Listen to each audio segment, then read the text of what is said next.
Anunciábamos, está la ex congresista de la República, la doctora Jenny Vilcatoma, hoy con nosotros en los estudios. Gracias por estar hoy aquí, doctora. Buenos días, muchas gracias. Bastante bien recordar a este caso, porque esto terminó finalmente desencadenando la vacancia de Pedro Pablo Kuczynski. Así es, yo quiero iniciar diciendo que yo considero mucho a Kenji Fujimori, tengo simpatía por él, hemos desarrollado incluso una amistad en la época del Congreso y previo a ser congresista. Sin embargo, también debo recordarle a él y a todas las personas que participaron, tal vez de manera incorrecta, en lo que significó la tramitación y la aprobación de la vacancia de Pedro Pablo Kuczynski en su primera oportunidad. Porque yo impulso la primera vacancia de Pedro Pablo Kuczynski debido a que soy yo quien descubre toda su vinculación con la empresa corrupta Odebrecht.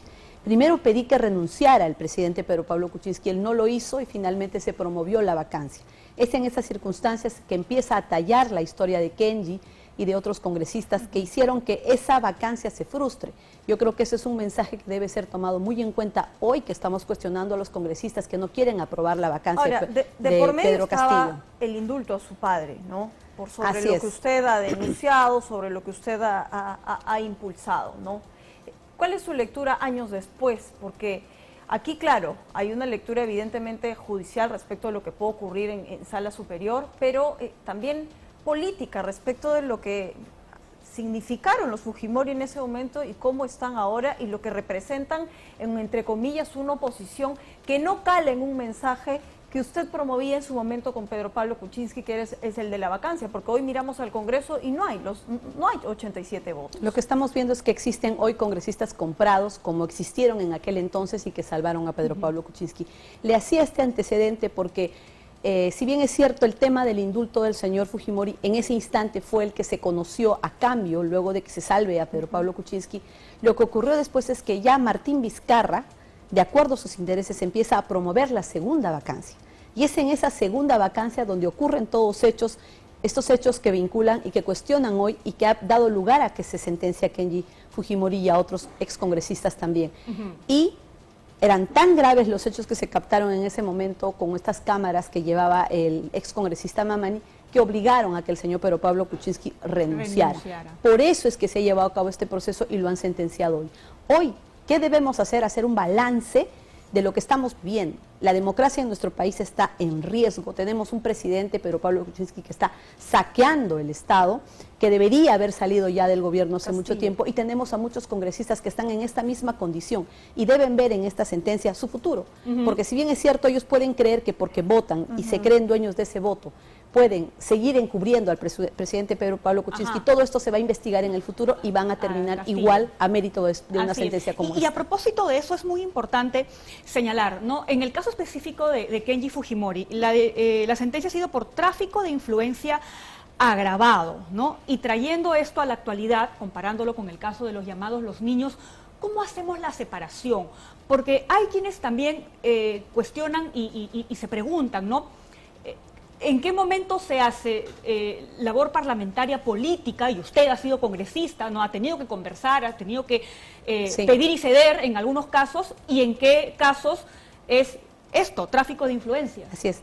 Tráfico de influencias, corrupción de funcionarios no debe de ser confundido con el consenso que muchas veces se pueden dar frente a las fuerzas políticas que pueden ceder por el bien del país.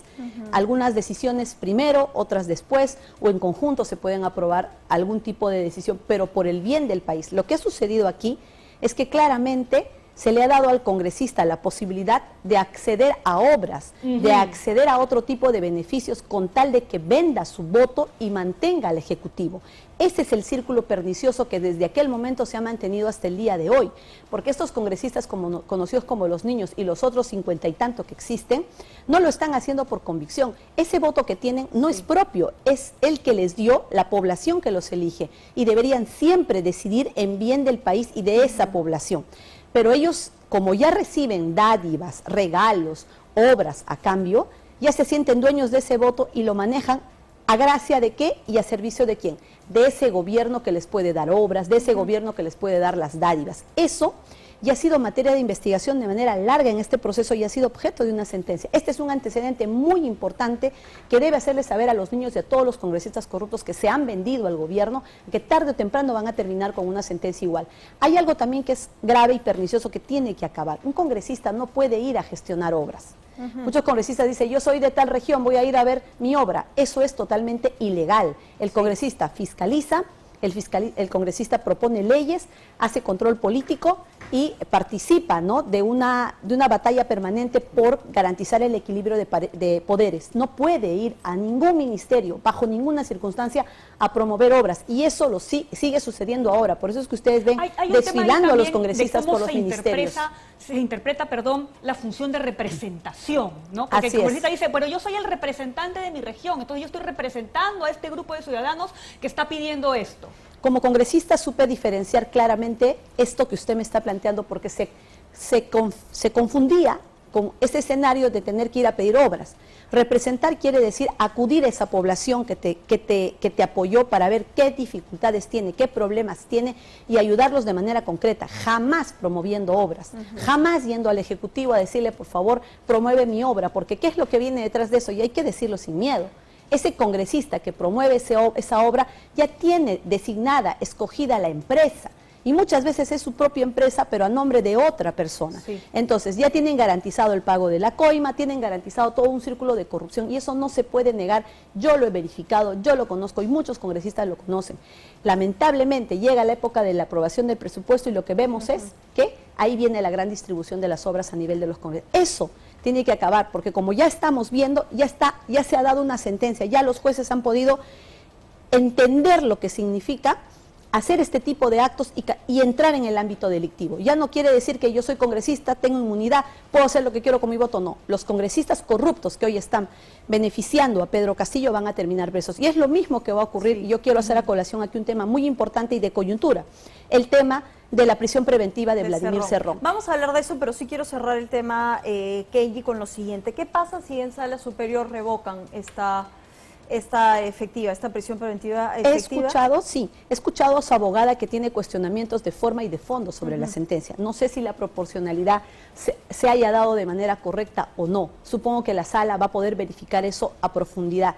Pero más allá de ello, lo que tenemos es que ya la justicia o el Poder Judicial ha entendido que el congresista no está libre de responsabilidad penal si emite un voto, pero no de acuerdo a su conciencia, sino porque a cambio de eso hay algo, obras, minas, concesiones, dinero en efectivo o otro tipo de dádivas, como por ejemplo garantizar gente que entre a trabajar el Ejecutivo. Yo puedo decirlo de manera directa. Hace poco, en una de las elecciones que existieron, o una de las votaciones cuestionables en el Congreso, estuve en un lugar y donde escuché que una bancada del Congreso salía de una votación alegre por haber apoyado a Pedro Castillo y tenían lista una nómina de trabajadores que iban a entrar al Poder Ejecutivo. Eso está ocurriendo y eso se va a investigar y se va a conocer uno a uno, porque la Fiscalía de la Nación ya identificó a estos congresistas y a partir de ello va con interceptaciones, con óbices, con toda una serie de actos, identificar a quienes de sus amigos, familiares han puesto en el Ejecutivo, qué obras han podido recibir, qué concesiones se hayan podido recibir, qué tipo de autorizaciones de embarcaciones o tantas otras cosas que maneja el Ejecutivo se pudo dar. Porque lo que es real, lo que estamos viviendo ahora es que no se tramite y se apruebe una vacancia porque hay congresistas que se han vendido. Ahora, y políticamente, los Avengers marcaron un después respecto de la relación Fujimori, ¿no? La relación hermanos. Años después, con esta sentencia, ¿cuál es su lectura política respecto de Keiko sobre este caso? Tomo las palabras de Kenji.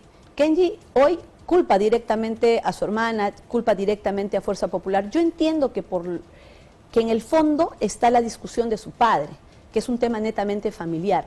Ahora, si él quiere evidenciar que en realidad a la hora de la hora se utilizaron estos videos para sacarlo de Fuerza Popular, para perjudicarlo y anularlo como un posible candidato presidencial, yo creo que él lo sabe y por eso lo están diciendo. Yo no lo podría afirmar, solo tomo las palabras de Kenji, porque cuando él hace uso de la palabra, él no habla de los hechos. Él netamente se refiere a Fuerza Popular, se refiere a lo que le hicieron, a la venganza. Entonces yo creo que él sabe algo más que lo hace decir eso. Entonces, eso debería aclararlo Keiko Fujimori, el mismo Kenji Fujimori. Pero lo que es cierto es que en medio de todo hubo la participación de un personaje clave, que fue Daniel Salaverry, y que luego lo hizo en ese momento desde la bancada Fuerza Popular, pero en realidad ya venía operando con Martín Vizcarra para lo que sería la asunción del cargo una vez vacado o renunciado, que renunciara Pedro Pablo Kuczynski. Entonces, ahí hay una serie de historias que en conjunto se dieron, tramas, complots que se aprovecharon tal vez para perjudicar a Kenji, seguramente que sí, pero lo que en realidad nos debe importar en este momento es que ningún congresista puede quedar impune.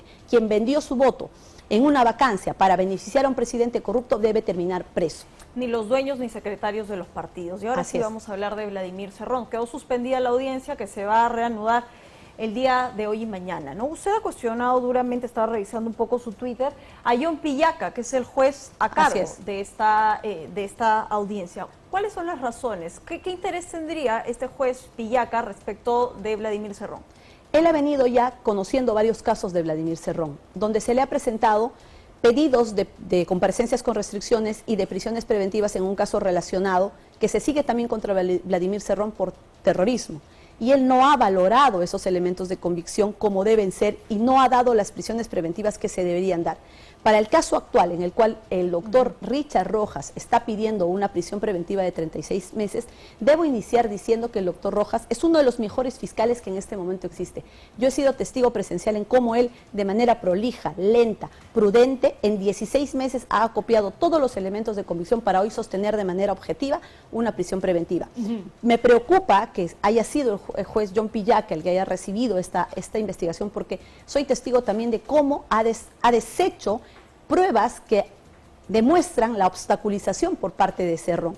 Y en ese sentido yo quiero poner a la luz una serie de cuestionamientos que existen por él. Él ha liberado a unos narcotraficantes que integraban una organización criminal conocida como los Piratas. Estas personas fueron capturadas en Máncora, existen los audios, los videos, no sé si los pueden mostrar, donde se les captura con la droga, existen óbices, quiere decir seguimientos, interceptaciones telefónicas, ha habido todo un largo trabajo de inteligencia que ha acreditado el delito cometido, y ustedes lo pueden ver, ven cómo se captura a las personas con la droga, y este caso llegó al juez John Pillaca con un pedido de prisión preventiva. Y teniendo todas las pruebas objetivas, videos, seguimientos, interceptaciones telefónicas, liberó a estos narcotraficantes. ¿Con qué argumento? No les dio la prisión preventiva por eso mismo. No quiso valorar los elementos graves y fundados que existían. No quiso valorar la obstaculización y simplemente declaró infundada la prisión preventiva. Pero eso no es lo más grave. Como él libera a estos narcos se dan a la fuga. Esta investigación sube a la sala. Ya lo sustenta el fiscal Chávez Cotrino, ustedes conocen, ese es un fiscal de primera categoría, y la sala declaró nula su resolución porque vio que claramente se estaba favoreciendo a estos narcotraficantes y ordenó la prisión preventiva. Sepan ustedes que la sala ordena la prisión preventiva, pero estos narcos ya se habían fugado. Claro. Eso es lo que yo temo en el caso de Vladimir Cerrón. Y asimismo tiene una serie de cuestionamientos en la ciudad de Ayacucho, que también hacen dudar de nuestra parte que haya llegado un caso tan importante, porque ya en otro caso anterior por terrorismo no valoró un video que hemos presentado nosotros, donde se capta a su abogado, John Benítez Tangoa, que había participado en un allanamiento en el mismo caso del doctor Rojas, que en el caso de terrorismo contra el mismo Vladimir Cerrón Rojas, donde yo también soy abogada del señor Eddie Villarroel, este abogado fue a un sauna con Eddie Villarroel para comprarle su testimonio, le ofreció dinero y le ofreció una salida a otro país para que nadie pueda acceder a su testimonio. Como abogada le pedí a la fiscal en ese caso por terrorismo que acuda al sauna, todos acudimos al sauna y el video se incautó. Ese video se presentó en ese caso por terrorismo frente al juez John Pillaca, donde se acreditaba la obstaculización. ¿Qué más quería el juez Pillaca que un video que acredita que el abogado de Cerrón estaba con un testigo en un sauna? En el caso de las prisiones preventivas valen todos los elementos que se pueda dar en la misma carpeta y en otras carpetas. Entonces yo cuestiono muy gravemente al juez John Pillaca. La primera señal es haber llevado a cabo la audiencia solamente 2 horas. Recordaremos casos emblemáticos como en el de César Álvarez. El fiscal Añanca pidió 50 prisiones preventivas y se iniciaron inmediatamente y se llevaron de manera continua 35 audiencias de prisión preventiva de manera continua. Era un caso emblemático, era un caso grave de organización criminal. Yo en ese momento ocupaba el cargo de procuradora anticorrupción a cargo de este caso. He sido testigo como los jueces en la Sala Penal Nacional toman los casos emblemáticos y los continúan hasta terminar. Porque ¿qué va a suceder o qué ha estado sucediendo en estos días que él ha decidido suspender luego de solo 2 horas esta audiencia? Pueden haberle estado ofreciendo dinero, pueden haberlo estado extorsionando, pueden estar asustando, amedretando a los que son los colaboradores y los agentes especiales que están sustentando esta prisión preventiva. Eso es algo totalmente irregular y que la OCMA debe investigar. Sí, hay un hecho importante que tiene que ser evaluado precisamente hoy, es un desbalance patrimonial de más de 5 millones. Entonces, partiendo de ese hecho, frente a los indicios que pueda tener esta ruta delictiva, quiénes serían las piezas en esta organización criminal, es que hoy veríamos eventualmente si se da o no la prisión preventiva. Hoy y mañana me parece que se retoma. Tenemos que estar muy atentos porque si Vladimir Cerrón no cae, no va a caer Pedro Castillo. Y es la gran oportunidad porque esta es la investigación más importante que existe, la más contundente a cargo del doctor Richard Rojas, y que si el juez John Pillaca no declara fundada esta prisión preventiva, entenderemos que así como liberó estos narcos de la organización criminal Los Piratas, ¿no?, estará favoreciendo ilegalmente a quien sí cumple con todos los requisitos para ser privado de su libertad. Y, lamentablemente, si una sala revirtiera esa decisión, ya podríamos tener a un Vladimir Cerrón fugado. Bien, gracias, ha quedado claro y nuevamente queda claro el papel que tiene que jugar la OCMA frente a los antecedentes de jueces en casos emblemáticos. Gracias, doctora. Muchas gracias por haber estado esta mañana con nosotros. 8:44.